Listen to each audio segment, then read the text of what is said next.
PSA 10s are wildly overrated and overpriced for something that is so heavily reliant upon subjectivity.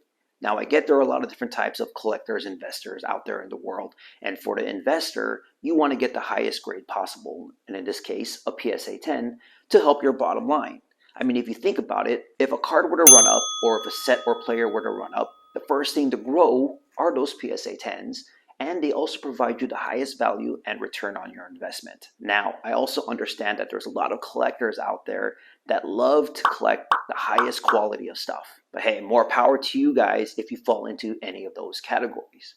But in this video, what I want to talk about is through the lens of someone as myself, a budget collector. Now, collecting on a budget can be difficult, especially with what went on in the past 2 years in 2020 and 2021 within this hobby. And with the amount of content out there that's so fixated on investing, it's easy to get caught up trying to achieve success in investing in sports cards. In my past couple of videos, I talked about collecting on a budget. Whether it's about the reality in collecting sports cards or whether it's about the $20 sports card collection challenge.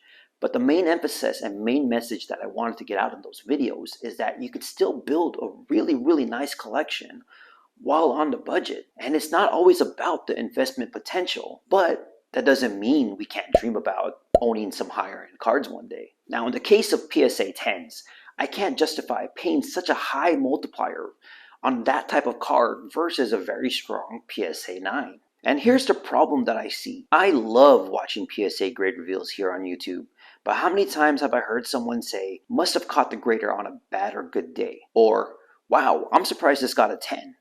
Or even, I had this at a 10 and I'm going to crack it out and resubmit it. I've heard it quite a few times, and it's that subjectivity that causes those inconsistencies. In my subjective opinion, a PSA 10 is a near perfect card, but so is a very strong PSA 9. A mint card is a card in excellent condition, and trying to chase gem mint cards is just really nitpicking for a collector such as myself. And the criteria change, and our tolerance as to what condition is acceptable for your collection changes as you dive into other eras of sports cards.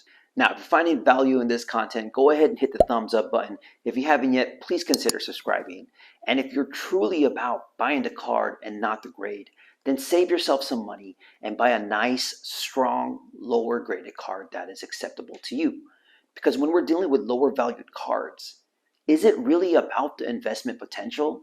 Or is it about the collectability of the card? Buy the card, not the grade, right? And in this video that I made about a year ago, I talked just about that.